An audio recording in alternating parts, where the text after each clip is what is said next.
तो भाई एक बार इस डेटा को पढ़ लो। नंबर ऑफ आइटम्स मैन्युफैक्चर्ड, यानी कि एम के द्वारा डिनोट किए गए हैं, कितने मैन्युफैक्चर किए हैं, कितने उत्पादित किए हैं, कितनी चीजें बनाई गई हैं। एंड सोल्ड, जो कि एस से डिनोट किए हैं, इन मिलियंस। अब ये मिलियन का क्या मतलब होता है? मिलियन का मतलब होता है 10 लाख, 10 लाख को मिलाकर 1 मिलियन बनता है। By 6 different companies over the years, 6 अलग अलग कंपनियों के द्वारा ओवर द ईयर्स, अलग अलग सालों में। 2003 में कौन सी कंपनी ने कितने प्रोडक्ट बनाए। तो हमें डाटा के अंदर क्या गिवन है हमें गिवन है कि कितने प्रोडक्ट बनाए और कितने बेच दिए, कितनी चीजें बनाई, कितनी बेच दी, अलग अलग कंपनियों द्वारा अलग अलग सालों में। That's it. इतना पता होते ही दिमाग में सोची जाती है सारी चीजें, हम आगे बढ़ लेंगे अपने क्वेश्चन को करने के लिए। ठीक है, उससे पहले मैं आपको मिलियन का खेल बता दूं। ये मिलियन क्या है, बिलियन क्या है। देखो हम कैसे चलते हैं, हम चलते हैं इकाई, दहाई, सैकड़ा, वंस, टेंस, हंड्रेड्स, थाउजेंड्स, 10,000, फिर उसके बाद लैख, 10 लाख, करोड़, 10 करोड़। हम ऐसे चलते हैं ना।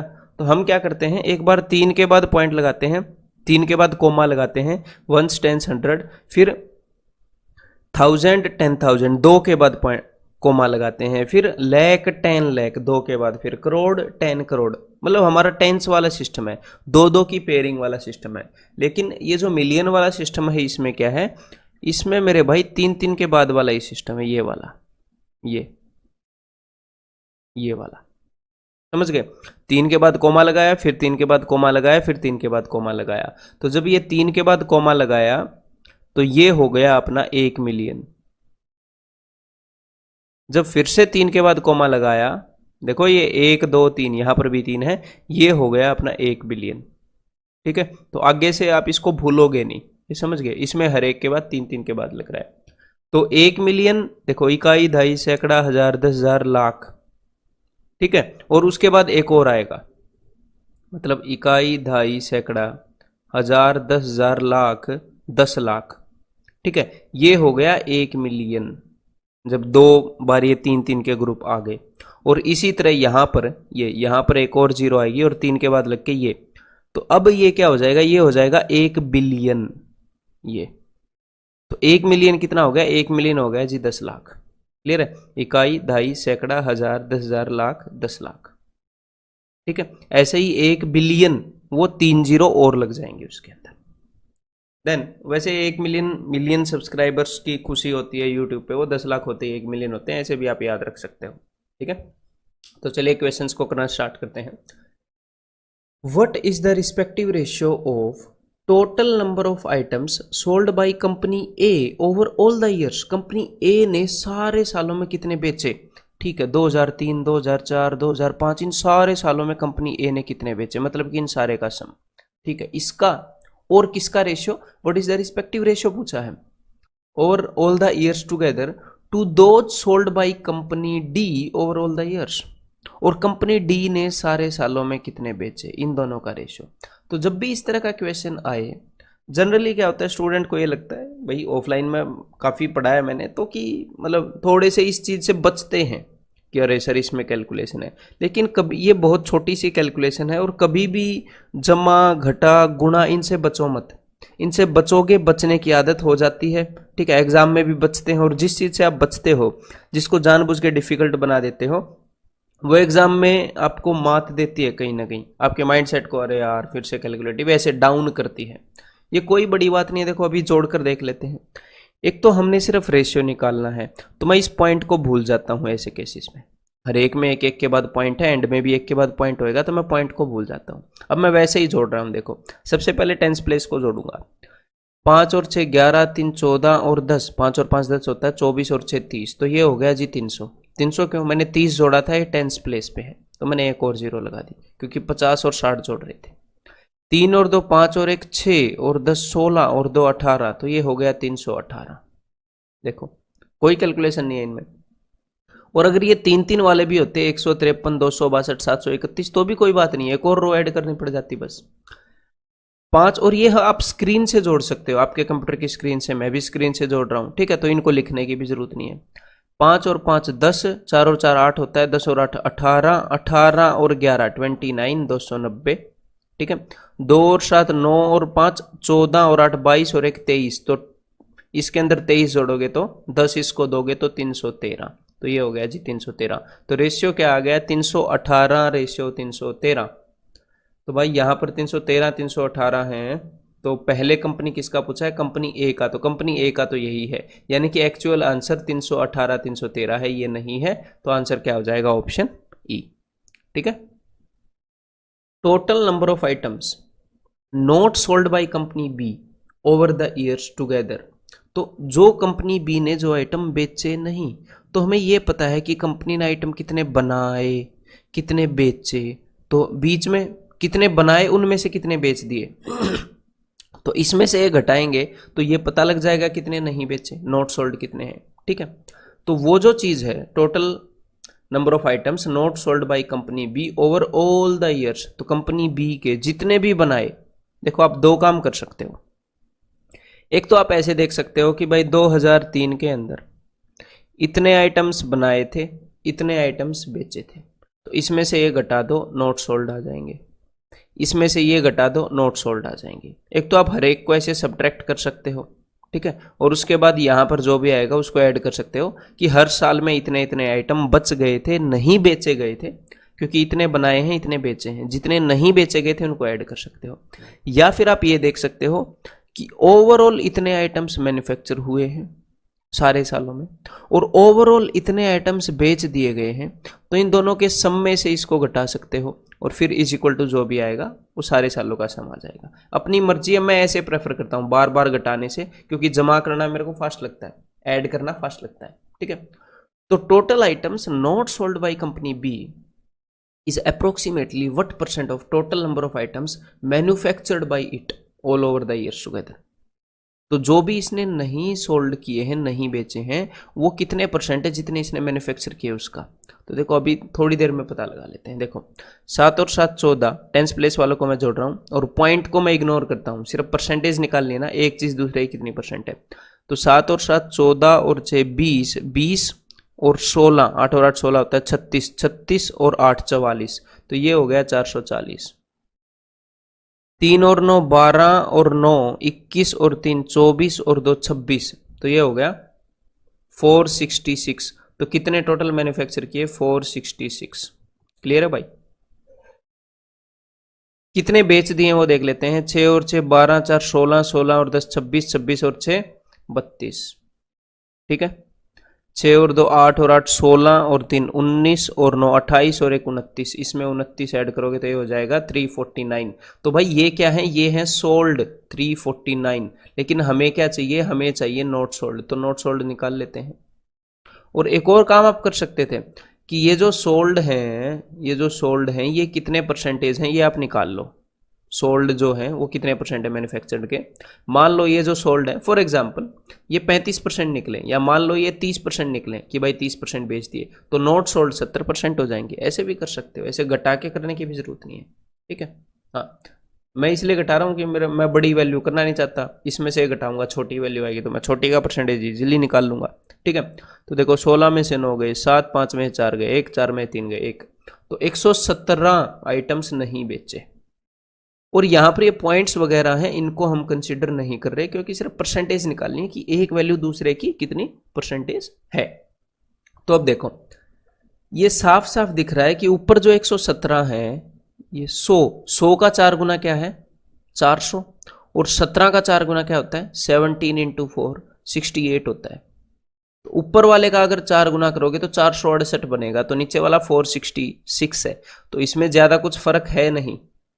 ठीक है जी। और उसने वैसे भी अप्रोक्सीमेटली पूछा है, तो यानी कि अगर ये नीचे वाला 468 होता है तो ये 1/4 होना था, यानी कि 25% के लगभग है। तो यहां पर आंसर अपना क्या हो जाएगा, option A 25। Next question, number of items sold by company E in the years 2006 and 2007 together. Company E ने 2006 और 2007 में कंपनी ई ने जो नंबर ऑफ आइटम्स बेचे हैं, यानी कि ये that is what percent of number of items manufactured by it in these years. जो इसने मैन्युफैक्चर किए हैं इन सालों में उसका कितना परसेंट है, कितने परसेंट बेच दिए हैं जितने इसने बनाए हैं इन सालों में। कोई दिक्कत नहीं, इससे बड़ा निकाला हमने थोड़ी देर पहले। तो 6 और 7 13 यानी कि 130, 6 और 7 13 यानी कि 130, ठीक है। 7 और 7 14, तो 130 और 14 144, तो नीचे आ गया 144। 5 और 4 9 यानी कि 90, ठीक है जी, टेंस प्लेस वाला को जोड़ रहा हूँ। 4 और 9 13, 90 और 13 103, तो हमने निकालना है 103 इज व्हाट परसेंट ऑफ 144। ऐसे केसेस में क्या करते हैं, ये आप मन ही मन में निकाल सकते हैं। मैं मन ही मन में निकाल कर ट्राई करूँ। 14 14 7 98 70, तो और उसके बाद हो गया भाई 98 के बाद 98 100 पॉइंट, तो ये 72 हो जाएगा। ठीक है, कैसे, देखो ध्यान से, इजीली निकाल सकते हो। जो 72% है वो 70% प्लस 2% है। जो 53% है वो 50% प्लस 3% है। ठीक है, कोई भी जो परसेंटेज है, जो 56% है वो 50% प्लस 6% है, ऐसे है। तो ऐसे ही हमने 2 स्टेप्स के अंदर प्रोग्रेस करना है। जब भी आप अप्रोक्सीमेट कर रहे हो ना परसेंटेज को, ये बता देता हूं मैं आपको रामबाण, जब भी परसेंटेज को अप्रोक्सीमेट कर रहे हो तो हमें सिर्फ 2 चीज़ों के बेस पर खेलना है, 10% और 1%।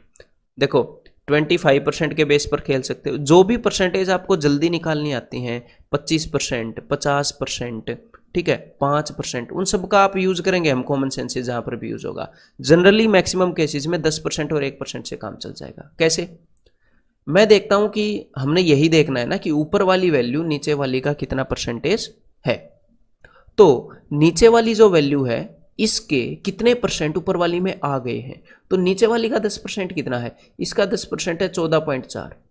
तो अब मैं देखूंगा 14, अच्छा 14 इसका 10% है, तो 14 ऊपर वाली में कितनी बार आ गया। तो देखो 14 7 98, 14 8 112, 14 8 इससे बड़ा है। तो 10% 14 है, तो 70% कितना होगा, इंटू 7 कर दो। 14 7 98, यहां से 98 आएगा और 7 चौके 28, यहां से 2.8 आएगा। तो कुल मिलाकर ये 100.8 हो गया, 100.8 हो गया। तो 70% है 100.8। अब ये सारी चीजें मेरे दिमाग में चल रही हैं कि 100.8 तक तो मैं पहुंच गया, 100.8 होता है 70%, लेकिन मुझे देखना है कि 103 कितने परसेंट के बराबर होता है। तो देखो 100.8 से और कितना आगे चलना है, और हमें आगे चलना है जी 2.2, कि 2.2, तो और कितने परसेंट आगे चलना है। तो देखो इसका 1% कितना है, इसका 1% है 1.44, 2 के बाद पॉइंट लगाते ही 1% आ जाएगा, और मुझे 2.2 चाहिए। तो देखो इसका 2%, ये सारे काम अगर दिमाग में हो रहे हैं ना, तो मतलब कि 2% जितना भी आगे नहीं बढ़ना, हमें आगे बढ़ना है 2.2, और 2% है 2.8। तो 2% जितना भी नहीं बढ़ना, मतलब 1% से ज्यादा आगे बढ़ना है, 2% से कम। तो 71%, 71% और 72% के बीच में है ये 103। समझ में आ गई बात।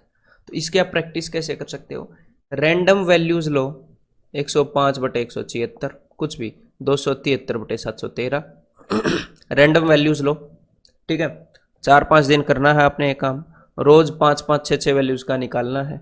ठीक है, देखो मैं आपको गाइड कर सकता हूँ, मेहनत आपने करनी है। जो भी मैं आपको स्टेप्स बताऊंगा वो आपने उठाने हैं, हमेशा से स्टेप्स बताता आ रहा हूँ। उन चीज़ों को मानोगे तो मेरी बात मान लो, लोग डिसाइड करके, ब्रूसली जो है 4 साल में पूरी दुनिया में छा गया था, 4 साल में छा गया था पूरी दुनिया में। ठीक है, मतलब फिल्म जगत की मैं बात कर रहा हूँ। तो आपको एसएससी क्लियर करना है, लोग इंटरनेशनल चैंपियन बन रहे हैं, वर्ल्ड चैंपियन बन रहे हैं। ठीक है, तो मेरी बताई हुई स्टेप्स आप मानोगे तो बहुत बड़ी बात नहीं होगी एग्जाम क्रैक करना। ठीक है, तो यहां पर अपना आंसर हो गया जी option D, that is 72%। Which company manufactured the highest number of items over all the years. कौन सी कंपनी ने सारे सालों में highest number of items manufacture किए। यानी कि हमने देखना क्या, वो बता देता हूं कि कंपनी ए ने ये सारे आइटम्स मैन्युफैक्चर किए, इन सब का सम। कंपनी बी ने ये सारे आइटम्स मैन्युफैक्चर किए, इन सब का सम। कंपनी सी ने ये सारे आइटम्स मैन्युफैक्चर किए, इन सब का सम। कि कौन सी कंपनी ने सबसे ज़्यादा मैन्युफैक्चर किए। तो एक बात बता देता हूं कि ऐसे क्वेश्चंस में सबसे पहले हमें क्या करना होता है, हमें ये तो पता लग गया ना कि भाई सम निकालना है, लेकिन हमेशा डायरेक्टली हम सम नहीं निकालते हैं। हो सकता है सम भी निकालना पड़ जाए, लेकिन एक मोटी मोटी नज़र मारते हैं। मैक्सिमम केसेस में क्या मिलता है कि मोटी मोटी नज़र मारने से ही आपको आंसर मिल जाएगा। ठीक है, तो चलिए अब देख लेते हैं। मोटी मोटी नज़र ऐसे ही मार लो कि 8.5, 8.3, 8, 6, 7, 8 ये वाली वैल्यूज है। मैंने यहाँ पर नज़र मारी, फिर यहाँ पर देख रहा हूँ 7, 7.9, 6.9, 8.3, ठीक है, 8 8 7 7, इसमें भी 7.9 7.9, अरे वाह, ठीक है। 7 8 7 6 7 7 8 8 6 7, मतलब मैं यहाँ पर बोल रहा हूँ, एग्जाम में बोलूंगा नहीं, नजर मार रहा हूँ बस, ठीक है। तो यहाँ पर देखो फिर से, अब मेरे को मिले हैं 8 8 6 7, मतलब कि 8 6 7, इसको भूल जाओ कि 8 है 6 है 7 है।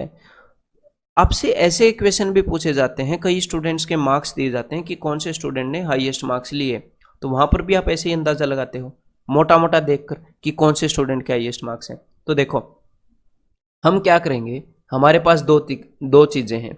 एक तो देख कर अगर हम अंदाजा लगा पाए, मैक्सिमम क्वेश्चन में आप देख कर अंदाजा लगा पाओगे, या फिर आपको क्या करना पड़ेगा, कैलकुलेट करना पड़ेगा हर एक का। कभी कभी कुछ क्वेश्चन में क्या होता है कि एक आधे को आप देखकर एलिमिनेट कर दोगे, देखकर अंदाजा, और एक आधे आपको कैलकुलेट करने पड़ जाएंगे, दोनों के कॉम्बिनेशन से काम बन जाएगा। क्लियर है? तो वो क्वेश्चन पर डिपेंड करता है, ये कोई एक फिक्स ट्रिक नहीं है कि देखकर आप ऐसे पता लगा सकते हो। क्लियर है? कई क्वेश्चन में देखकर, कई में सारों को कैलकुलेट कर कर, कई में दोनों का यूज हो जाएगा, वो डिपेंड करता है क्वेश्चन पर। तो देखो यहां पर जब मैंने इसको देखा कि 8 6 7 8, ये तीन वैल्यूज हैं, 8 6 और 7, जनरली ये तीन वैल्यूज मिली। ऐसा कोई हो जिसमें सारे 8 हों या 8 और 7 हों, ठीक है, इस तरह का। तो देखो यहां पर क्या है, 7 7 6 8, तीन 8 है भाई, मैटर करते हैं।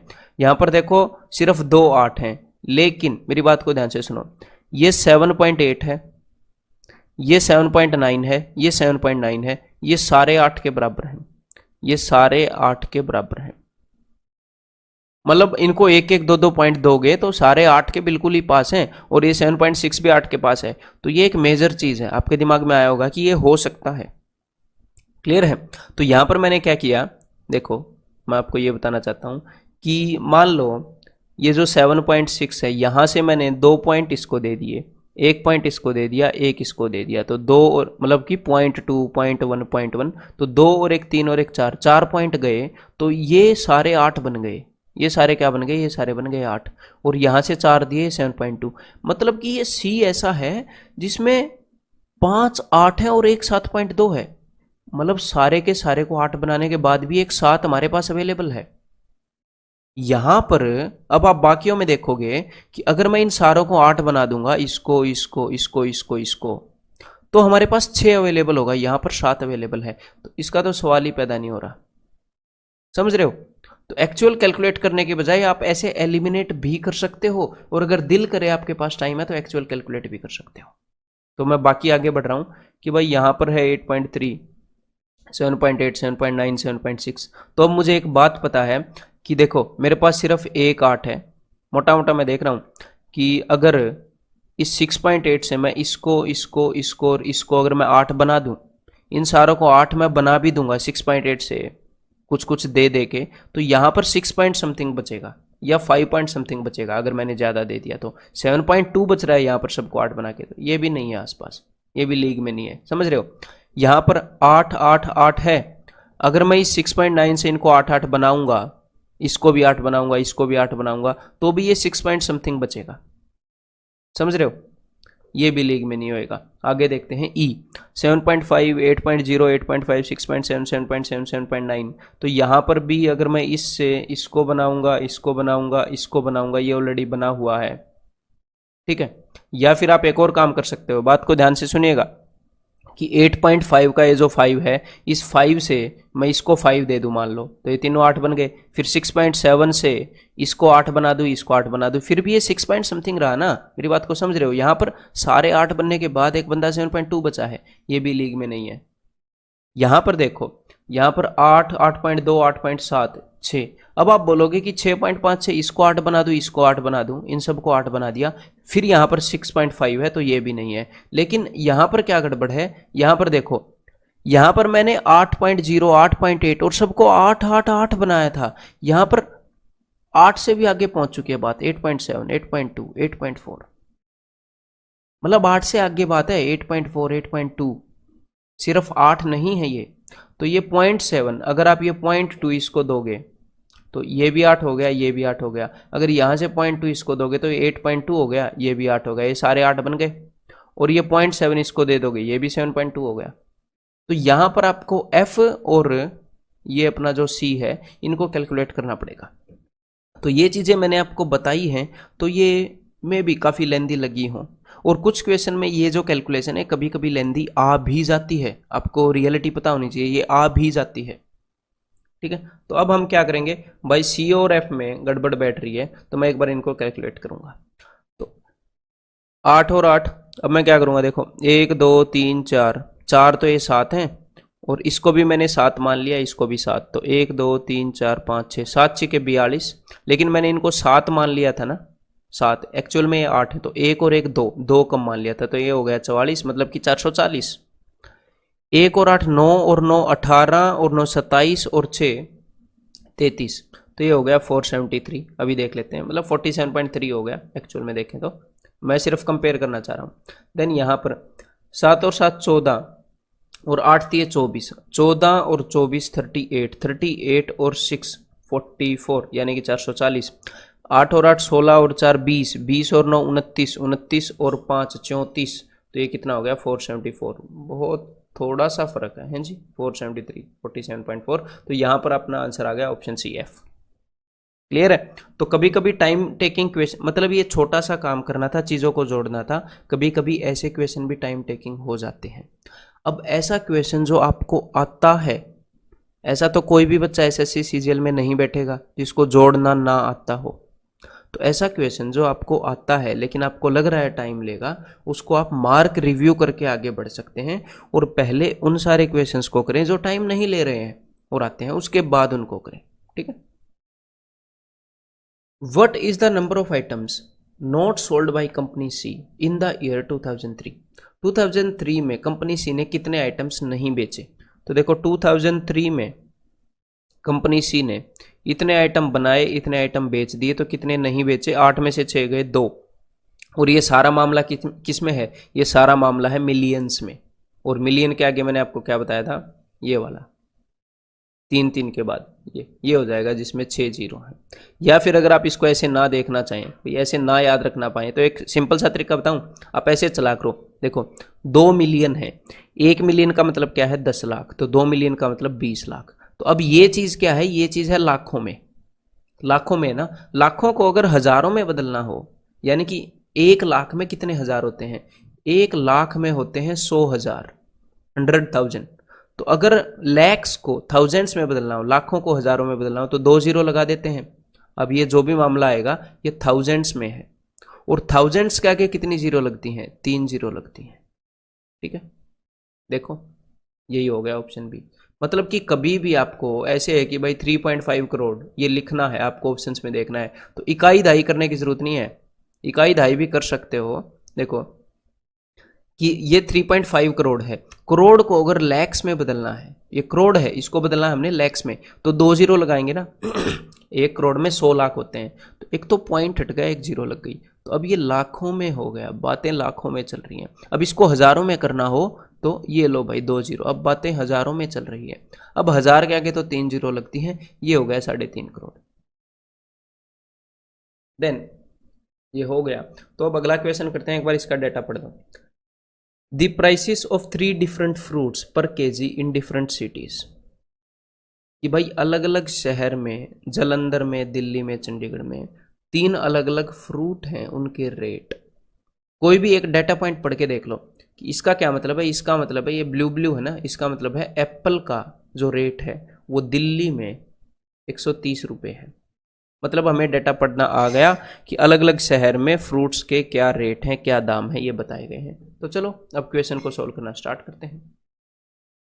In which city is the difference between the cost of 1 kg of apple and the cost of 1 kg of guava second lowest?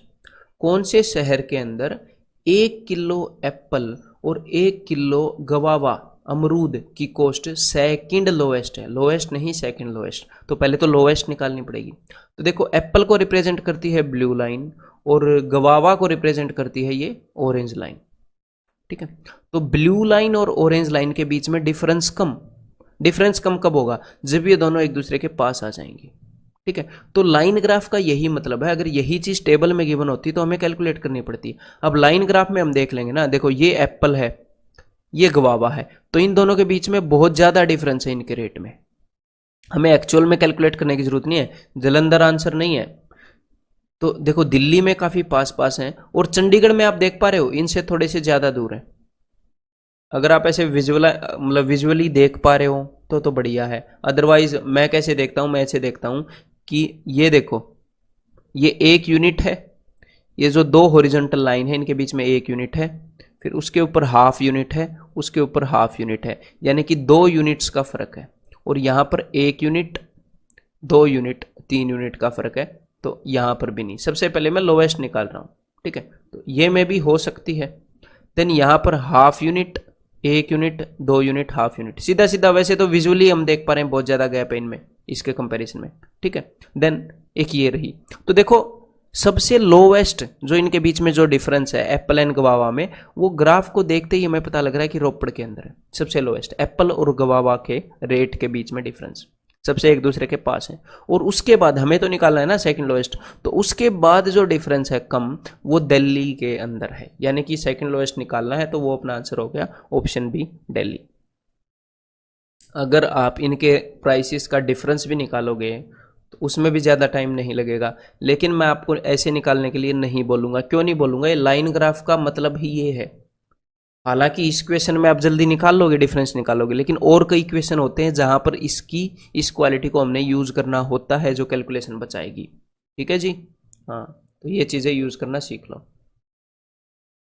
Cost of 1 kg of guava in Jalandhar is approximately what % of cost of 2 kgs of grapes in Chandigarh. Jalandhar में 1 kg गवावा की cost, तो भाई जलंधर में 1 kg गवावा यानी कि 60 रुपये की cost approximately कितने % है? Cost of 2 kgs of grapes, 2 kg grapes की जो कॉस्ट है चंडीगढ़ में उसका कितने % है? तो ग्रेप्स ग्रे से डिनोट हो रहे हैं, तो भाई चंडीगढ़ के अंदर ग्रेप्स की जो कीमत है वो 80 और 100 के बीच में है, यानी कि ये है 90। तो 1 किलो गवावा की कॉस्ट जलंधर में जो है, 2 किलो चंडीगढ़ में जो ग्रेप्स की कॉस्ट है, यानी कि 90 इंटू 2 180, 180 का कितने % है? तो ये इसके लिए कुछ लिखने की जरूरत नहीं थी। 60/180 1/3 यानी कि 33.33% इसका आंसर हो जाएगा। अप्रोक्सीमेटली पूछा है तो आंसर इज ऑप्शन डी। ठीक है। What total amount will Ram pay to the shopkeeper? और ये जो भी क्वेश्चन है ये जब भी मैं अगली स्क्रीन पर आता हूं आप करते रहो पॉज करके, ठीक है भाई। What total amount will Ram pay to the shopkeeper for purchasing 3 kgs of apple, 3 kg Apple and 2 kgs of guava in Delhi? तो भाई दिल्ली के अंदर 3 किलो एप्पल, एप्पल यानी कि ब्लू, तो एप्पल आते हैं 130 के, तो 3 किलो एप्पल आ जाएंगे 390 के, प्लस और 2 किलो अमरूद, 2 किलो अमरूद ये ग्रे वाला है, तो 2 किलो अमरूद, अमरूद का रेट है भाई यहाँ पर 170, 160 और 180 के बीच में, तो 2 किलो अमरूद हो जाएंगे 2 किलो ये ना, हाँ, तो 170 ये तो ग्रेप्स हैं भाई, 170 इंटू 2 अमरूद है अपना गवावा ऑरेंज, तो 1 किलो अमरूद की कॉस्ट है 80 और 100 के बीच में 90, 90 इंटू 2 180, तो 390 प्लस 180, यहाँ से मैंने क्या किया 10 उठाकर वहाँ पर दे दिए, तो ये हो गया 400 और ये हो गया 170, तो कुल मिलाकर आंसर हो गया 570, यानी कि आंसर इज ऑप्शन सी। ठीक है। Ravinder had to purchase 45 kgs of grapes from Hoshiarpur. ठीक है। Shopkeeper gave him discount of 4% per KG, shopkeeper ने उसे 4% का डिस्काउंट दिया। What amount did he pay to the shopkeeper after the discount? देखो रविंदर ने 45 kg ग्रेप्स खरीदे, ठीक है जी, उसको 4% का डिस्काउंट मिला। तो जो ग्रेप्स हैं कहाँ से उसने खरीदे हैं? उसने खरीदे हैं होशियारपुर से। तो होशियारपुर में जो ग्रेप्स का रेट है वो है 190, ठीक है। तो 1 किलो ग्रेप्स 190 रुपये के। अब आप बोलोगे कि इसको डिस्काउंट भी दिया गया 4% का, तो 4% का डिस्काउंट देने के बाद प्राइस कितना हो जाएगा? इसका 4% निकालने मत बैठना, ठीक है। 4% का डिस्काउंट देने के बाद प्राइस हो जाएगा 96/100, ठीक है। तो ये 1 किलो ग्रेप्स का प्राइस है, 190 रुपये रेट है, 4% डिस्काउंट दे दिया 1 किलो ग्रेप्स का। इसी रेट पर उसने 45 किलो ग्रेप्स खरीदे हैं, तो इंटू 45 टोटल कुल मिलाकर उसने इतने रुपए दिए होंगे, ठीक है। तो अभी एक बार इसको कैलकुलेट कर लेते हैं। तो भाई जीरो से जीरो गया, 5 दूनी 10, 5 नी में 45, 2 से ये चला जाएगा 48 पर। तो अभी एक बार यूनिट डिजिट चेक कर लेते हैं, सिर्फ है कैलकुलेशन करने की क्या जरूरत है। तो 9 8 72, 9 इंटू 8 72, यूनिट डिजिट आया 2, 2 निम में 18, तो इस कैलकुलेशन का यूनिट डिजिट आएगा 8, और यहाँ पर यूनिट डिजिट 8 सिर्फ एक में है, that is option A 8208। Clear है, तो ऑप्शन ए इसका आंसर हो जाएगा, पूरा कैलकुलेट करने की जरूरत नहीं है।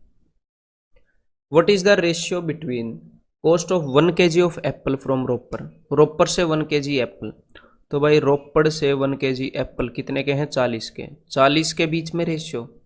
And the cost of 1 kg of grapes from Chandigarh, तो भाई ग्रेप्स चंडीगढ़ से, चंडीगढ़ में ग्रेप्स का रेट है 90, तो 40 और 90 का रेशियो क्या है भाई, 40 और 90 का जो रेशियो है वो है 4:9, तो 4:9 कहाँ पर है इनमें, यहाँ पर इन्होंने ऐसे लिख रखा है, 4 को लिख रखा है 2 का स्क्वायर, 9 को लिख रखा है 3 का square, means answer is option सी।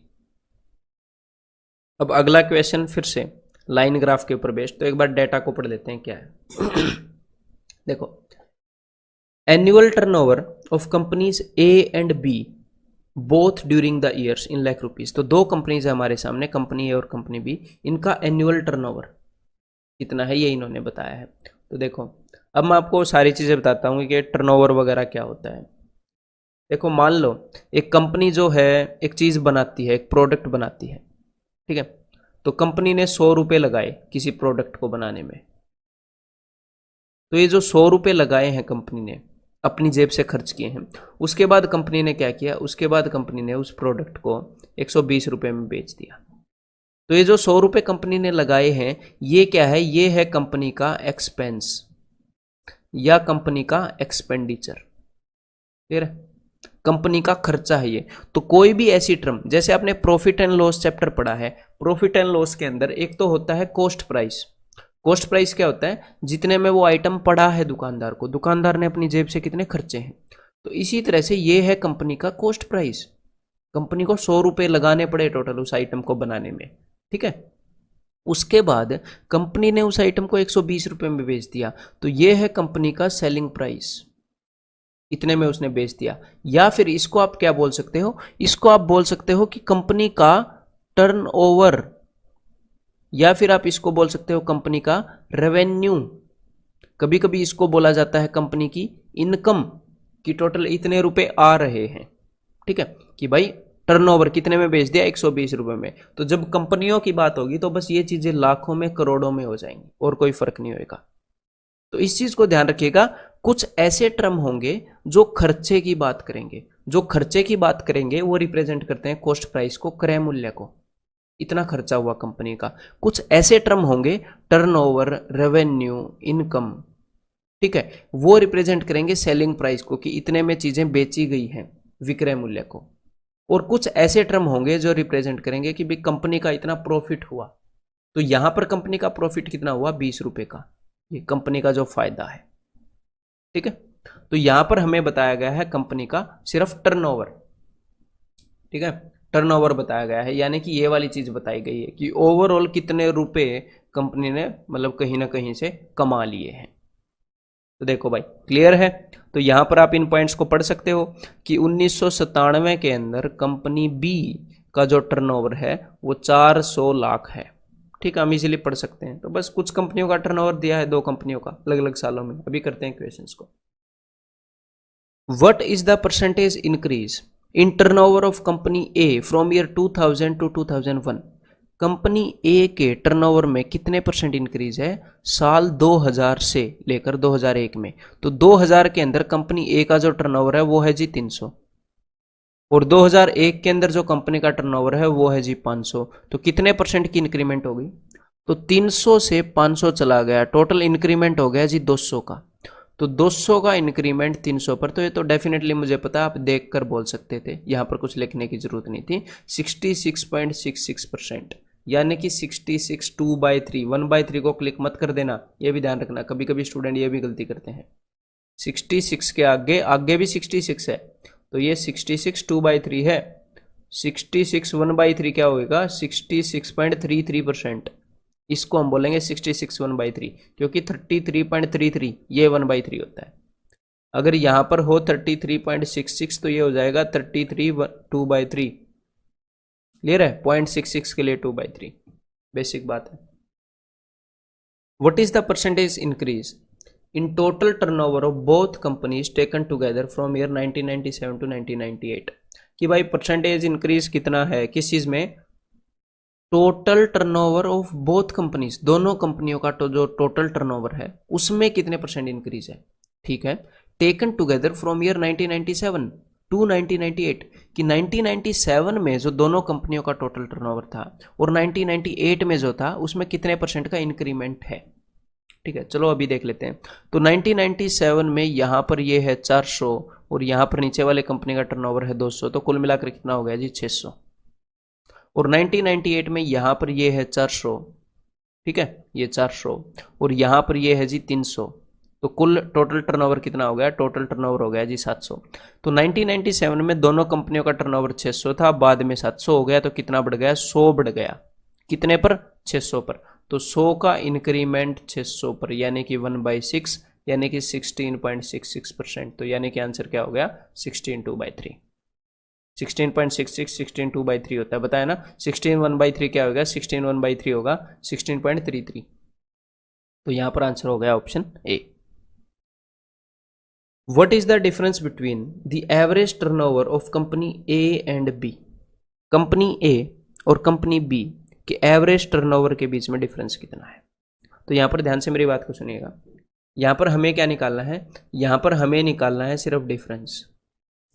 कौन सी कंपनी का कितना टर्नओवर है हमें उससे फर्क नहीं पड़ता, हमें सिर्फ उनका बीच का गैप निकालना है, उनका डिफरेंस निकालना है। तो अब या तो डायरेक्टली यहां से आपके दिमाग में ये बात आ जाएगी कि हमें इन दोनों के बीच का गैप निकालना है, दोनों कंपनियों के बीच का जो डिफरेंस है वो तो यही है ना, यही है ना दोनों कंपनियों के बीच का डिफरेंस। या तो आप इसको डायरेक्टली ऐसे विजुलाइज कर पाओगे। अगर भाई आपको ऐसे डायरेक्टली विजुलाइज करने में प्रॉब्लम हो रही है तो एक बार मैं मैथमेटिकली और दिखा दूं, फिर डेफिनेटली आप इसको ऐसे देख पाओगे। देखो हमें क्या निकालना है? Difference between the average turnover of companies A and B. तो कंपनी, अब आप नॉर्मली मैथमेटिकली अगर मैं आपको निकाल कर दिखाऊंगा तो आप क्या करोगे? कंपनी ए का एवरेज टर्नओवर निकालोगे। तो कंपनी ए का एवरेज टर्नओवर, ठीक है, एवरेज ऑफ कंपनी ए, वो कैसे निकलेगी? सम ऑफ कंपनी ए। कंपनी ए जो है उसके सारे टर्नओवर का आप सम निकालोगे, ठीक है, उसके सारे टर्नओवर का, और उसके बाद उसको डिवाइड करोगे किससे? 1 2 3 4 5 6 साल है, डिवाइडेड बाई 6।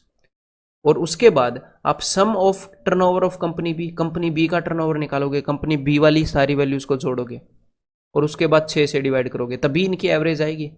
और फिर आप इनको क्या करोगे? सब्ट्रैक्ट करोगे, इनका डिफरेंस निकालोगे। तो बेसिकली अगर आप नीचे से 6 कॉमन लेते हो, 6 कॉमन लेते हो तो ये क्या आता है? ये आता है sum of company A minus sum of company B, यानी कि कंपनी ए और कंपनी बी के सम का डिफरेंस। या फिर इनके सम का डिफरेंस बोल दो, या फिर ये बोल दो कि इनके डिफरेंसेस का सम, इनके बीच में जितना भी डिफरेंस है वही निकालना है ना। कंपनी ए और कंपनी बी का जो टर्नओवर है उनके बीच में जो डिफरेंस है वही निकाल रहे हैं। तो आप सारे सालों का डिफरेंस इकट्ठा निकालने के बजाय, क्योंकि इस क्वेश्चन के अंदर वो इजी होगा, क्यों ना इनका हर एक साल का डिफरेंस ही देख लूं, इन दोनों के बीच का डिफरेंस ही देखना है तो वही देख लेता हूं। लेकिन जब भी आप लाइन ग्राफ के अंदर डिफरेंस देखते हैं तो एक बात ध्यान रखिएगा, कभी कभी कोई कंपनी आगे होगी, यहां पर ऑरेंज वाली कंपनी आगे है, यहां पर ब्लू वाली कंपनी आगे है, कभी कोई आगे होगी, तो किसी एक कंपनी को लेकर उसके रिस्पेक्ट में देखना पड़ेगा। ठीक है, ऐसे नहीं है कि भाई यहां पर जो डिफरेंस है और यहां पर जो डिफरेंस है वो है तो सेम, यहां पर भी 100 का है और यहां पर भी 100 का है, लेकिन यहां पर 100 आगे है ऑरेंज वाली, यहां पर 100 आगे है ब्लू वाली, ये दोनों ऐड थोड़ी होंगे, ये दोनों तो एक दूसरे को कैंसिल करेंगे। ठीक है, तो सेम बात नहीं है दोनों जगह पर, तो हमें किसी भी एक कंपनी के रिस्पेक्ट में देखना पड़ेगा। तो यहां पर मैं देख रहा हूं भाई कंपनी बी के रिस्पेक्ट में, ऑरेंज वाली के रिस्पेक्ट में ज्यादातर ऊपर दिख रही है, ठीक है, कि कंपनी बी कितने आगे है। तो यहां पर आपको एग्जैक्टली ये भी देखने की जरूरत नहीं है कि भाई, अब मैं एक एक साल का देख रहा हूं कि यहां पर कंपनी कितनी आगे है ये देख रहा हूं, तो आपको एग्जैक्ट ऐसे देखने की जरूरत नहीं है कि 250 और 350। यहां पर इस ग्राफ को भी यूज करना सिखा दूं कि ये जो एक यूनिट है इसका मतलब है 50 है ना, एक यूनिट का मतलब 350 और 300। तो सिंपली ऐसे भी देख सकते हो कि 2 यूनिट का फर्क है, 2 यूनिट का फर्क है। यहां पर कितनी यूनिट का फर्क है मेरे भाई? 1 2 3 4, 4 यूनिट का। यहां पर ये 2 यूनिट आगे है, कौन सी कंपनी? Company B. यहां पर ये 4 यूनिट आगे है। यहां पर कंपनी बी 2 यूनिट पीछे है, यहां पर 1 यूनिट आगे है, यहां पर 1 यूनिट आगे है, यहां पर 1 यूनिट आगे है। तो 2 यूनिट आगे और पीछे कैंसिल आउट हो गए, तो 4 और 1 5 और 1 6 और 1 7, कुल मिलाकर 7 यूनिट आगे है कंपनी बी सारे सालों में मिलाकर। और 1 यूनिट की वैल्यू क्या है? 1 यूनिट की वैल्यू है 50, तो कुल मिलाकर 350 आगे है। इन दोनों का जो डिफरेंस है रेवेन्यू का वो 350 है, एंड डिवाइडेड बाय 6। एवरेज निकालनी है ना, एवरेज डिफरेंस। तो देखो भाई 6 5 30, 6 8 48, 58 2/6 यानी कि 58 1/3। तो यहाँ पर आंसर हो गया ऑप्शन बी। ठीक है, तो ऑप्शन बी क्लियर है यहाँ पर। और एक और बात, यहाँ पर जरूरी नहीं है कि आप ऐसे देखो कि भाई यहाँ पर 2 यूनिट का फर्क है। वो अगर क्वेश्चन आपको अलाउ करता है तो आप देखोगे, किसी क्वेश्चन के अंदर ऐसे ऐसे वैल्यूज होंगे कि आप यूनिट का फर्क नहीं देख पाओगे, तो फिर ऐसे डिफरेंस देख लेना कि 100 है 200 है ऐसे। ठीक है, रिजिड मत लेना इन बातों को, जहां पर भी जो चीज हमारे एडवांटेज में होगी वहां पर उसको यूज करेंगे। ठीक है,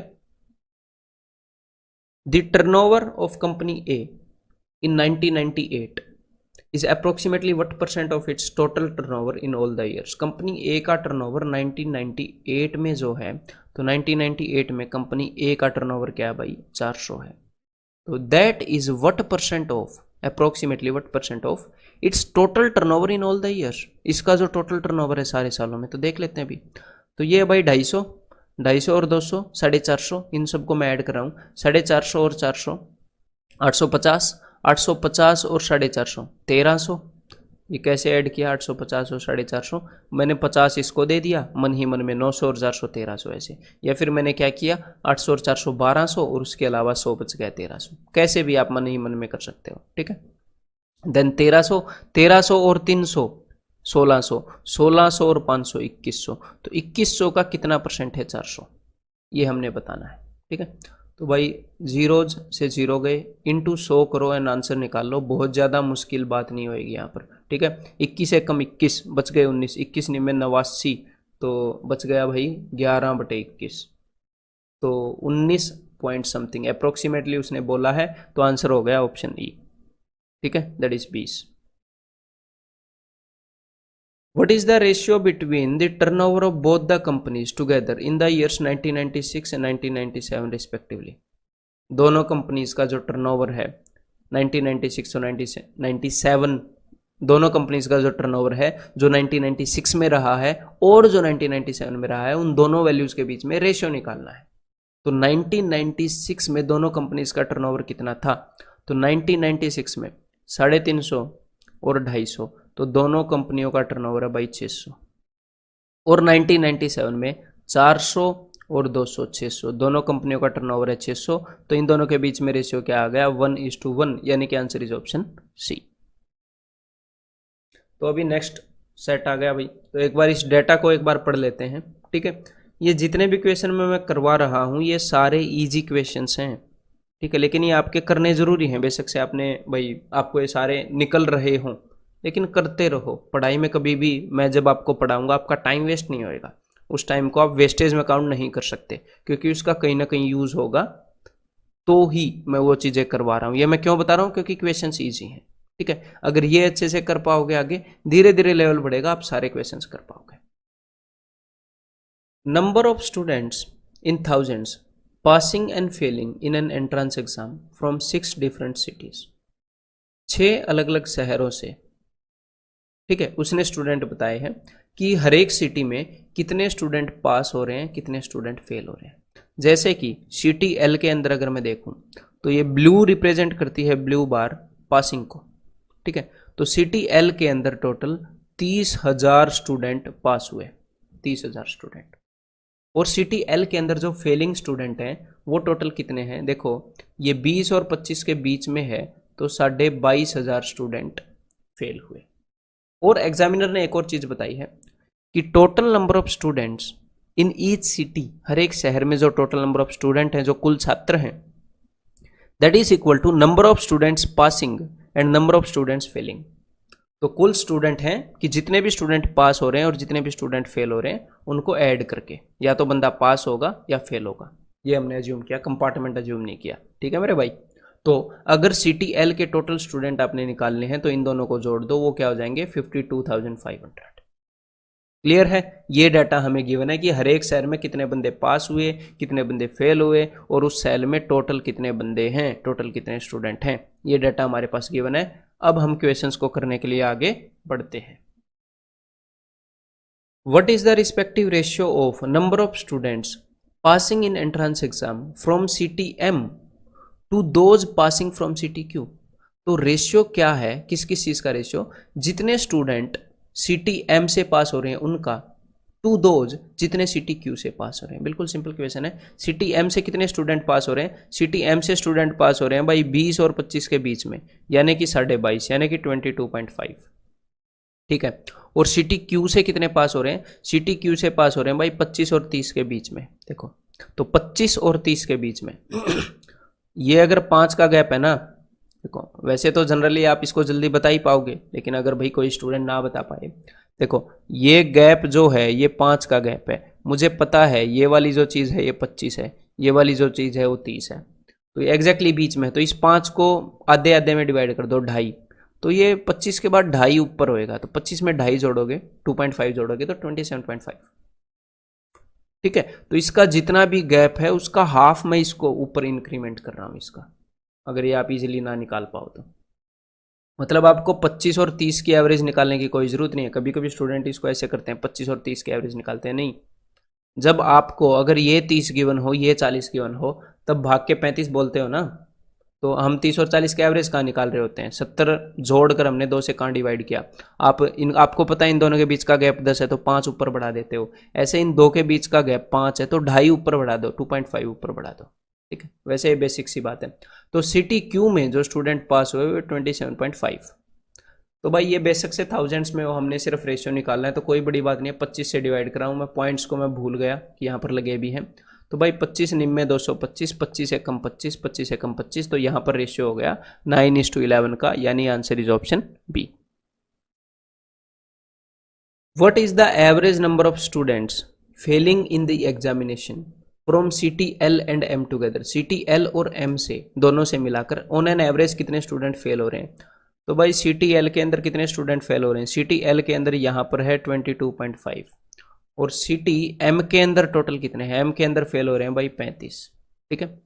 और देखो एक और बात मैं आपको बताऊं, जब भी ये जो बार है ना, जब भी ये जो बार है ये पॉइंट्स में आ जाती है तो मैं उसको इग्नोर कर देता हूं।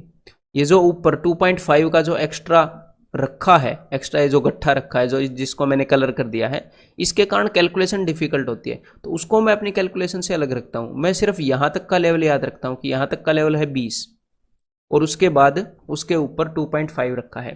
तो 20 और 35 को मैं इजीली जोड़ पाऊंगा ना, 20 और 35 क्या है 55, 55, और 55 में 2.5 जोड़ूंगा तो कितना हो जाएगा 57.5। मतलब ये सारा काम मेंटली हो रहा होता है और ये जल्दी हो जाता है ऐसे करने से। ठीक है। और ये काम तो आप शायद जल्दी कर लोगे, लेकिन ऐसी जो सोच है वो सोच डेवलप करनी जरूरी है, वो थिंकिंग आपको कैलकुलेशन में हेल्प करती है। तो ये हो गया 57.5। इनके एवरेज निकालनी है तो 2 से डिवाइड करूंगा। अब मैं खुद पर्सनली इसको पूरे को डिवाइड नहीं करता हूं, मैं क्या करता हूं इसको मेंटली 56 + 1.5, 56 + 1.5। अब ये जो 56 है इसका हाफ कितना होएगा, ये सारी बात थाउजेंड्स में चल रही है ना, तो ये 56,000 है, 56,000 का आधा होता है जी 28,000। ठीक है। और ये जो 1.5 है, सारी बातें हजारों में चल रही हैं, तो ये 1.5 क्या है, ये 1.5 है 1500। 1500 का आधा क्या होता है 750, तो 28,000 750। ठीक है। तो अपना आंसर हो गया ऑप्शन डी 28,750। क्लियर है। What is the total number of students failing in the entrance exam from all the cities together? सारे शहरों से मिलाकर टोटल कितने स्टूडेंट फेल हो रहे हैं। तो भाई फेलिंग को रिप्रेजेंट करता है ये ऑरेंज वाला, तो चलिए इन सबको ऐड करते हैं। तो देखो जो भी चीज़ हमारी कैलकुलेशन में बाधा डालेगी उसको हम इग्नोर करेंगे। तो यहाँ पर हमारी कैलकुलेशन में बाधा डालेगा ये वाला टुकड़ा जो ऊपर 2.5 का टुकड़ा रखा है, यहाँ तक जी है 20। तो अभी एक बार 2.5 को इग्नोर कर दो, तो 20 20 प्लस 35 कितना हो गया 55, इजीली जोड़ पा रहे हैं। 55 प्लस 30 85, 85। और यहां पर फिर से एक एक्स्ट्रा टुकड़ा आ गया, तो आप क्या कर सकते हो, या तो इसको भी इग्नोर कर दो, या फिर ये जो टुकड़ा है ना इसको यहां पर जब आप रख दोगे तो ये पूरा कंप्लीट हो जाएगा और ये क्या हो जाएगा, ये 40 हो जाएगा। ठीक है, तो अब तक हमारा कितना बन चुका था, अब तक हमारा बन चुका था 85। 85 प्लस 40 125, 125 प्लस 20 145, 145 प्लस 30 175। तो 175,000, सारी बातें 1000 में हो रही है ना, तो 175,000 आंसर इज ऑप्शन ए। ठीक है, number of students failing in the entrance exam from city P is what percent of total number of students from that city. ये क्या बोल रहे हैं, number of students failing in entrance exam from city P से जितने student fail हो रहे हैं वो कितना परसेंट है, किस चीज का, the total number of students from that city, उस सिटी से जो टोटल नंबर ऑफ स्टूडेंट है उसका कितना परसेंट है फेल होने वाले। तो सिटी पी में चलते हैं, कितने बंदे फेल हो रहे हैं, यहां पर फेल हो रहे हैं भाई 20, तो 20 बंदे फेल हो रहे हैं। और टोटल कितने बंदे हैं यहाँ पर, 20 बंदे फेल हो रहे हैं, 35 बंदे पास हुए हैं यहाँ पर, और टोटल कितने परसेंट है यहाँ पर 55। तो 20 इज व्हाट परसेंट ऑफ 55, 5 चौके 20, 5 11, और मैंने आपको क्या बताया, जब भी नीचे 11 होगा और परसेंटेज में फ्रैक्शन को बदलना है तो 9 का टेबल चलेगा, 9 चौके 36, 36.36% means answer is option C. Number of students passing in the exam from CTO से जितने स्टूडेंट्स पास हो रहे हैं, that is what percent of total number of students passing in the exam from all the cities together. CTO से जो student पास हो रहे हैं वो कितना परसेंट है, इस चीज का कितना परसेंट है, total number of students passing in the exam from all the cities.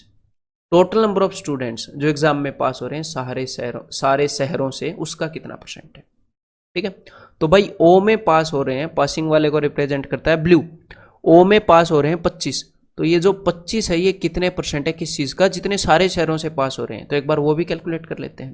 तो देखो ये है जी 30, और यहाँ पर ये जो एक्स्ट्रा टुकड़ा है आपको पता है इसे इग्नोर करने में फायदा है, ये एक्स्ट्रा टुकड़ा 2.5 का है और इसके नीचे है 20, तो 30 प्लस 20 50, और यहाँ पर ये जो एक्स्ट्रा टुकड़ा है इस टुकड़े को मैं यहाँ पर ट्रांसफर कर रहा हूँ ये, तो ये हो जाएगा जी 35। तो 30 और 20 50, 50 और 35, ये सारा काम मन ही मन में होता है। ठीक है, 85 एंड 25 ये हो जाएगा जी 110, 110 और 35 145, और यहाँ पर ये जो एक्स्ट्रा टुकड़ा है इसको एक बार भूल जाओ, यहाँ तक कितना है, यहाँ तक है 25। तो अब तक 145 था, 145 प्लस 25 कितना हो जाएगा 170, और इसके ऊपर है 2.5, तो 172.5। और जब भी मुझे देखो कोई भी नंबर है जिसके एंड में 25 आए या 75 आए या 2 जीरो आए, वो 25 से या फिर उसके एंड में 50 आए, वो 25 से डेफिनेटली डिवाइड होता है 25 से। तो जब भी मुझे 25 से डिवाइड होने वाले मिलते हैं मैं इंटू 100 कर देता हूं, मुझे परसेंटेज निकालनी होती है तो। ठीक है, मतलब वो भी एक इजी तरीका होता है, जरूरी नहीं है कि हमें इंटू 100 करने से बचना है। ठीक है, और यहाँ पर ये जो दशमलव है पॉइंट है इसको मैंने ऊपर लगा दिया। अब मैं 25 से कैंसिल कर रहा हूँ, 25 वन जा 25 छिके 150, 25 निम्मे 225, तो ये बच गया अभी 1000/69। तो 69 से मैं इसको काटूंगा तो पहले तो 1 पर जाएगा, 69 वन जा 69, और 100 में से 69 गए 31 बचेंगे। ठीक है, और आगे एक बचेगी 0, तो 69 से कितने पर जाएगा, तो 69 जो है वो लगभग 70 ही है ना, तो 70 से देख लो कितने पर जाएगा, 7 5 35, 5 पर तो जाएगा नहीं 350, 4 पर ही जाएगा 69 से, तो 14 पॉइंट समथिंग परसेंटेज होगी इसकी। बस ये रही, अप्रोक्सीमेटली हमने बतानी थी, इजीली हमने कर ली, आंसर इज ऑप्शन। तो या तो आप इसको ऐसे कर सकते थे, ये कोई भी देखो इंटू 100 करने से कई बार स्टूडेंट ये कतराते हैं कि भाई कन्वेंशनल तरीका नहीं, जैसे भी हमें कम टाइम में क्वेश्चन निकलेगा हम वैसे करेंगे। या फिर आप इसको ऐसे कर सकते थे कि जो 172.5 है ये अगर 175 होता, सिर्फ 2.5 का फर्क है ना, क्लियर है, ये अगर 175 होता तो 25 से कम 25, 25 7 175, तो 14.28% हमारा आंसर होना था। ठीक है, तो भी आप अप्रोक्सीमेटली ऑप्शन ई को टिक कर सकते हो। लेकिन जब भी आप अप्रोक्सीमेट करो तो आपको असर पता होना चाहिए कि जो भी आप अप्रोक्सीमेशन कर रहे हो, जो भी आप चीज़ों को बढ़ा रहे हो, घटा रहे हो, उससे ओवरऑल वैल्यू बढ़ रही है या घट रही है। ये मैं स्टार्टिंग से अब तक बताता आ रहा हूँ, ठीक है। देन नेक्स्ट सेट आ गया है, एक बार इसके डाटा को पढ़ते हैं। Number of students in thousands in 2 different universities in 6 different years. तो देखो इसने क्या बताए हैं, नंबर ऑफ स्टूडेंट बताए हैं कि भाई कितने स्टूडेंट हैं 2 अलग अलग यूनिवर्सिटियों में 6 अलग अलग सालों में। तो एक बार पढ़ने की कोशिश करते हैं। देखो सबसे पहले आपको ये डायग्राम समझ में आना चाहिए। इसको भाई रडार डायग्राम बोलते हैं या वेब डायग्राम भी आप बोल सकते हो। देखो ध्यान से, ये मैंने आपको इंट्रोडक्टरी लेक्चर के अंदर भी समझाया था। तो यहाँ पर बेसिक सा बता देता हूँ कि ये जो सबसे अंदर वाला ये जो हेक्सागन है, ये देखो सबसे पहले तो यहां पर बीच में एक पॉइंट है। ये पॉइंट जो सबसे बीच वाला है जिसको मैंने अभी मार्क किया, ये पॉइंट है जी 0 को रिप्रेजेंट करता है। हम कभी भी बढ़े नहीं हैं, हम आगे नहीं बढ़े, हम बिल्कुल, ये जो पॉइंट है बीच वाला ये सेंटर पॉइंट है। जैसे किसी भी सर्कल का सेंटर पॉइंट होता है ना, ये पॉइंट, ठीक है। हम इस पॉइंट से जितना दूर जाते जाएंगे सर्कल का जो रेडियस है वो बढ़ता जाएगा। तो बेसिकली हम क्या मेजर कर रहे हैं, हम मेजर कर रहे हैं कि हम सेंटर से कितने दूर हैं। तो ये जो सबसे पहले वाला हेक्सागन है ये रिप्रेजेंट करता है 10 को, ठीक है। इसके बाद वाला ये जो हेक्सागन है, हम एक और स्टेप आगे बढ़ गए ना, तो इस हेक्सागन के ऊपर जो भी पॉइंट होएगा इस हेक्सागन के ऊपर वो रिप्रेजेंट करेगा 20 को। फिर जो तीसरा हेक्सागन है, हम और आगे बढ़ रहे हैं, मतलब कुल मिलाकर हम आगे बढ़ते जा रहे हैं। हम एक और बड़ा सर्कल बना लिया हमने, हम कुल मिलाकर आगे बढ़ रहे हैं। तो ये जो आगे वाला हेक्सागन है ये रिप्रेजेंट कर रहा है वैल्यू 30 को, कि हम सेंटर से कितने दूर हैं। और ये जो और बड़े वाला जो हेक्सागन है ये वाला, ये रिप्रेजेंट कर रहा है 40 को। अगर एक और हेक्सागन होता तो वो रिप्रेजेंट करता 50 को, ठीक है। ऐसे ये सारा मामला चल रहा है यहां पर। क्लियर है? अब इसको करना स्टार्ट करें, एक आधा डाटा पॉइंट पढ़ लें। तो देखो यूनिवर्सिटी 1 को रिप्रेजेंट करती है ग्रीन लाइन, ठीक है। और ये साल है 2008, 2009, 2010। तो इस डेटा को कैसे पढ़ना है वो मैं आपको बता देता हूं। देखो ग्रीन लाइन 2009 में कहां पर है मुझे ये बताओ। ग्रीन लाइन ये रही 2009 में। 2009 की जो लाइन है वो ये वाली है, 2008 की जो लाइन है वो ये वाली है, 2007 की जो लाइन है वो ये वाली है। क्लियर है?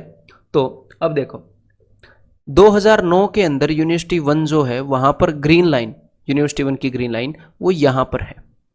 तो देखो ये वाला जो हेक्सागन था, ये वाला हाईलाइट कर रहा हूं मैं, सबसे बीच वाला हेक्सागन था 10 नंबर का, मैंने आपको बताया था। इसके ऊपर कोई भी चीज होगी 10। ये जो दूसरे वाला है ये है जी 20 का, इसके ऊपर जो भी पॉइंट होगा वो 20 का। और ये जो इससे बड़े वाला हेक्सागन है ये है मेरे भाई 30 का। तो 20 और 30 के बीच में, एग्जैक्टली बीच में ये इसका पॉइंट है यूनिवर्सिटी 1 का 2009 के अंदर। तो 25,000 स्टूडेंट्स हैं यूनिवर्सिटी 1 में 2009 में, ठीक है। सिमिलरली अगर आप 2010 में चेक करोगे यूनिवर्सिटी 1 के स्टूडेंट, तो आप देखोगे कि यहां पर बता रखा है। तो देखो यहां पर ये पॉइंट रिप्रेजेंट करता है 0, ये जो बाहर वाला हेक्सागन है ये 10 को रिप्रेजेंट कर रहा है। फिर इससे आगे ये वाला जो पॉइंट है उससे बाहर वाला हेक्सागन ये 20 को रिप्रेजेंट कर रहा है। इससे बाहर वाला पॉइंट 30 को रिप्रेजेंट कर रहा है। इससे बाहर वाला हेक्सागन 40 को रिप्रेजेंट कर रहा है। तो ऐसे ये हमने रीड करना है, ठीक है। अब डेफिनेटली समझ में आ गया होगा। अगर अभी भी समझ में नहीं आया तो आप खुद एक बार सोचो, छोटे वाला सर्कल, बाहर वाला सर्कल, बाहर वाला सर्कल, बाहर वाला सर्कल, ठीक है। यहां पर हेक्सागन है, यहां पर सर्कल है, पॉइंट की वैल्यू 0 है, बाहर वाले सर्कल का मतलब है कि 10, इस वाले सर्कल का मतलब है 20। तो ये 10 है, ये 20 है। अगर इनके बीच में कहीं पर कोई पॉइंट है तो वो क्या हो जाएगा 15। आगे वाला सर्कल है 30, आगे वाला सर्कल है 40, ठीक है। अब क्वेश्चंस को करना स्टार्ट करते हैं। What was the difference between the number of students in university 1 in year 2010? University 1 यानी कि ग्रीन और 2010। अब देखते हैं, तो ये रहा पॉइंट। तो देखो सबसे बाहर वाला हेक्सागन 40 उससे अंदर वाला 30 और उससे अंदर वाला जहां पर ये ग्रीन पॉइंट है 20। तो 2010 में यूनिवर्सिटी 1 में 20,000 स्टूडेंट्स थे। ठीक है, 20,000 स्टूडेंट थे। यहां पर बीच में 0 है, इससे बाहर वाला 10,000 को रिप्रेजेंट करता है हेक्सागन ये, और इससे बाहर वाला 20 को। ठीक है मेरे भाई। देन आगे क्या है, what was the difference between the number of students in university 1 in year 2010 and the number of students in university 2 इन 2012, कि 2012 में यूनिवर्सिटी 2 में कितने स्टूडेंट थे। तो यूनिवर्सिटी 2 को रिप्रेजेंट कर रही है रेड लाइन, और 2012 में, तो 2012 में हम देखते हैं, देखो ये रहा यूनिवर्सिटी 2, तो बीच में यहां पर 0, पहले वाला हेक्सागन 10, दूसरे वाला हेक्सागन यहां पर क्या हो जाएगा 20। तो भाई 2012 में यूनिवर्सिटी 2 में भी 20,000 स्टूडेंट थे, इन दोनों के बीच में जो डिफरेंस आएगा वो आएगा 0। तो आंसर इज ऑप्शन ए। और मैं आपको बता दूं सच सच कि इस तरह के क्वेश्चंस में भी यहाँ पर ये जो डेटा पढ़ना है ये मेरे को तो बिल्कुल भी डिफिकल्ट नहीं लगता। मैंने स्टूडेंट्स के कारण ही इतना ज़्यादा इसको एक्सप्लेन किया कि एक्सपीरियंस रहा है कि स्टूडेंट्स को ये रीड करने में कभी कभी प्रॉब्लम हुई है, और उसके कारण इस तरह के क्वेश्चंस में भी कई स्टूडेंट गलती करके आते हैं, जो कि बिल्कुल भी मान्य नहीं है आपके एग्जाम के लिए, मतलब कि इस तरह के ईजी क्वेश्चन में गलती करना। तो आपने, इसीलिए मैं बोलता हूं कि कभी भी हड़बड़ाहट में कोई भी क्वेश्चन करना नहीं है। हड़बड़ाहट में क्वेश्चन करने वाले बंदे का आज तक एक भी बंदा नहीं होगा जिसका एग्जाम क्लियर हो गया हो बिना रिश्वत दिए, क्योंकि हड़बड़ाहट में वो क्वेश्चन भी गलत हो जाते हैं जो कि आते होते हैं। ठीक है, तो शांति से क्वेश्चन करने, और शांति का मतलब स्लो नहीं होता, शांति का मतलब है कि बिल्कुल रिलैक्स है बंदा, तो फिर स्पीड तेज होती है उसकी, बस हड़बड़ाहट में नहीं है। Next question, what is the sum of the number of students in university 1 in year 2007। तो यूनिवर्सिटी 1 में 2007 में ग्रीन वाला कहां पर है, सबसे छोटे हेक्सागन के ऊपर है, तो 10,000 स्टूडेंट थे, प्लस सम निकालना है ना, and the number of students in university 2 in year 2011, 2011 में यूनिवर्सिटी 2 में, तो यूनिवर्सिटी 2 यानी कि रेड लाइन, और 2011 में, तो 2011 में देखो सबसे बड़े वाला जो हेक्सागन है वो 40 को रिप्रेजेंट कर रहा है, और उससे अंदर वाला रिप्रेजेंट कर रहा है 30 को, और उससे अंदर वाले पर ही है 2011 में यूनिवर्सिटी 2 का जो पॉइंट है। तो यूनिवर्सिटी 2 में 2011 में 30,000 स्टूडेंट थे, तो कुल मिलाकर 40,000 स्टूडेंट थे। यहां पर अपना आंसर हो गया ऑप्शन ई।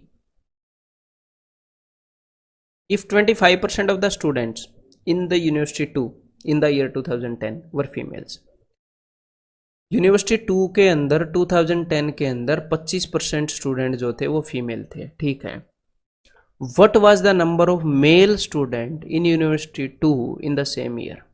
उस साल अगर 25% फीमेल थी तो मेल कितने थे ये वो पूछ रहा है। तो अगर फीमेल 25% थी तो मेल बच गए बाकी के 75%, मतलब कि हमने किसी वैल्यू का 75% निकालना है।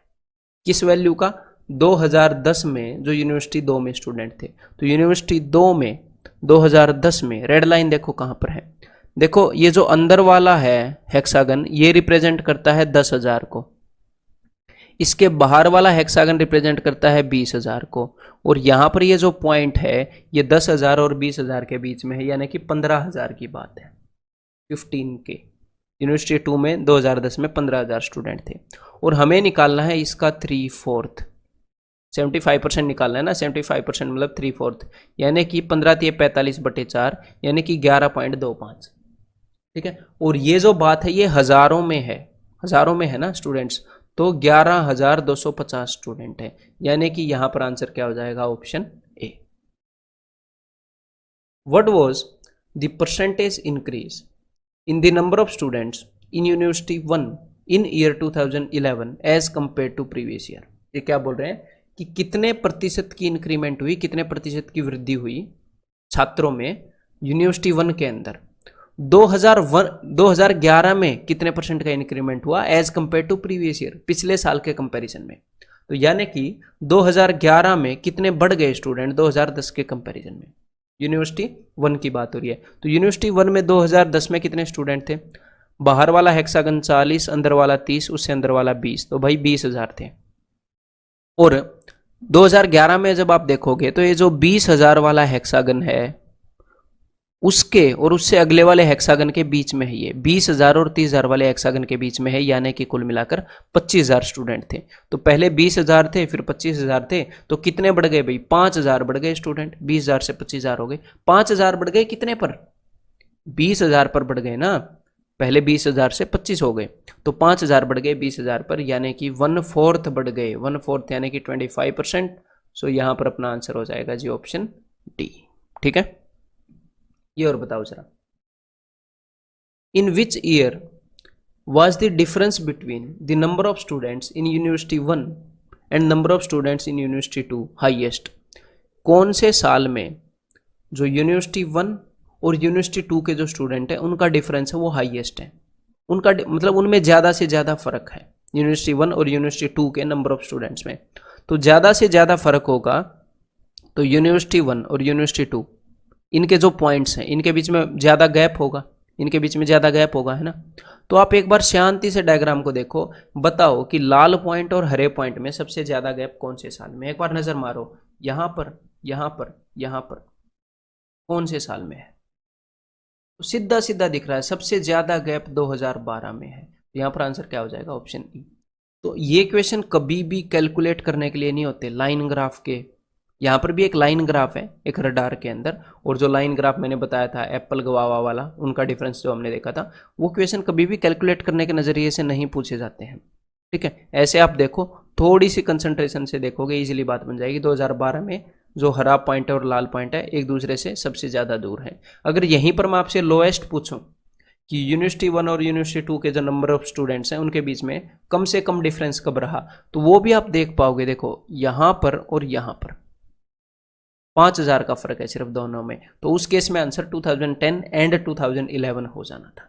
ठीक है मेरे भाई, अब मैं आपको मिलता हूं कंसेप्ट लेक्चर 2 के अंदर।